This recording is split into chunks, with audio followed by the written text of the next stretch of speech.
മലപ്പുറം കാളികാവിലെ നരഭോജി കടുവയ്ക്കായുള്ള തെരച്ചിൽ തുടരുന്നു എന്നതാണ്. കഴിഞ്ഞ ദിവസം കടുവയ്ക്ക് വനംവകുപ്പിന്റെ വെടിയേറ്റിരുന്നു. പിന്നാലെ കടുവ ഓടി മറഞ്ഞു എന്നതാണ് സാഹചര്യം. കൂടുതൽ വിവരങ്ങളുമായി CV അനുമോദ് മലപ്പുറത്ത് നിന്ന് നമുക്കൊപ്പം ചേരുകയാണ്. Anumod, good morning. കാളികാവിലെ നരഭോജി കടുവയ്ക്കായുള്ള കൂട്ടിലാക്കാനുള്ള ശ്രമം എത്രയോ നാളുകളായി ഇപ്പോൾ തുടരുന്നതാണ് എന്ന് നമുക്കറിയാം.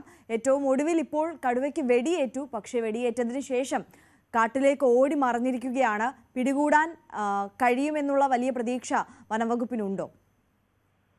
Good morning Arya. ഈ കടുവയ്ക്ക് വെടിയേറ്റത് അപായമുള്ള തരത്തിലുള്ളതല്ല എന്നാണ് പറയുന്നത്. പമ്പ് ആക്ഷൻ ഗൺ എന്ന് പറയുന്ന തരത്തിൽ ഒരു ഈ വന്യമൃഗങ്ങളെ വിരട്ടി ഓടിക്കാൻ വനംവകുപ്പ് ഉപയോഗിക്കുന്ന ഗൺ വഴിയാണ് വെടിയേറ്റുള്ളത്. അത് മയക്കുവെടിയോ അതുപോലെ ജീവനെടുക്കാൻ നേരിട്ട് പെട്ടെന്ന് ജീവനെടുക്കാൻ കഴിയുന്ന തരത്തിലുള്ള വെടിയോ അല്ല. നേരെ മറിച്ച് ഇതിനെ പേടിപ്പിച്ചോടിക്കാൻ ഉപയോഗിക്കുന്ന ഒരു സംവിധാനമാണിത്. പക്ഷെ ഈ കടുവ ഇന്നലെ ദൗത്യ സംഘത്തിന്റെ മുന്നിലേക്ക് വന്നു ചാടുകയായിരുന്നു. ഏതാണ്ട് 6 മീറ്റർ മുൻപിൽ എത്തിയിരുന്നു ഈ കടുവ ദൗത്യ സംഘത്തിനെ ആക്രമിക്കാനായി എന്നാണ് അറിയുന്നത്. തൊട്ടടുത്തു നിന്നാണ് ദൗത്യസംഘം ഇവരെ ഈ ഒരു ജീവൻ രക്ഷാർത്ഥം ആത്മരക്ഷാർത്ഥം ഈ കടുവയെ വെടിവെച്ചത്. ജീവൻ തിരിച്ചു കിട്ടിയതിന്റെ ഭാഗ്യമെന്നാണ് ദൗത്യസംഘത്തിനൊപ്പമുള്ളവർ തന്നെ പറയുന്നത്. അത്രമാത്രം വലിയ ഒരു അപകടത്തെയാണ് ദൗത്യസംഘം ഇന്നലെ നേരിട്ടത്.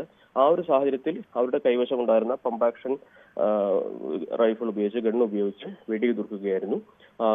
ഇത് ഏറ്റ കടുവ തുടർന്ന് വനത്തിലേക്ക് വനത്തിനോട് ചേർന്നുള്ള മേഖലയിലേക്ക് തന്നെ ഓടിപ്പോവുകയും ചെയ്തിട്ടുണ്ട്. ഇന്നിപ്പോൾ ആ ഒരു മേഖല കേന്ദ്രീകരിച്ച് തെരച്ചിൽ നടത്തുന്നുണ്ട്. പക്ഷേ ഈ വെടിയേറ്റ അല്ലെങ്കിൽ ഈ പമ്പ് ആക്ഷൻ റൈഫിൾ ഉപയോഗിച്ച് വെടിയേറ്റ കടുവ ഇന്ന് അക്രമകാരിയാകാനുള്ള ഒരു സാധ്യത മുന്നിൽ കണ്ടുകൊണ്ട് അതിന്റെ ഒരു മുൻകരുതൽ എടുത്തുകൊണ്ടാണ് വനംവകുപ്പിന്റെ ഇന്നത്തെ തെരച്ചിൽ ഉണ്ടാവുക. കാരണം ഏതിന് മുറിവേറ്റിട്ടുണ്ടെങ്കിൽ ഇത് വലിയ തോതിൽ തന്നെ അക്രമകാരിയാകുമെന്നാണ് വനംവകുപ്പ് വിലയിരുത്തുന്നത്.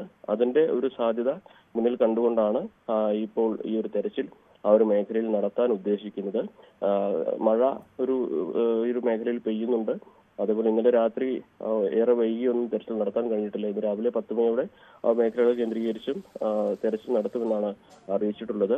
ഈ കടുവയുടെ ജീവന് ഈ ഇന്നലത്തെ ഒരു സംഭവം എത്രമാത്രം അപകടമുണ്ടാക്കുമെന്നുള്ളത് ഈ ഘട്ടത്തിൽ പറയാനാകില്ല. ഒരുപക്ഷെ ഏറ്റവും അടുത്തുനിന്ന് വെടിയേൽക്കുമ്പോൾ ഈ പമ്പ് ആക്ഷൻ റൈഫിൾ ഉപയോഗിച്ച് വെടിയേൽക്കുമ്പോൾ പരിക്കേൽക്കാനുള്ള സാധ്യത കൂടുതലാണ് എന്നാണ് ഇതുമായി ബന്ധപ്പെട്ട വിദഗ്ധർ പറയുന്നത്.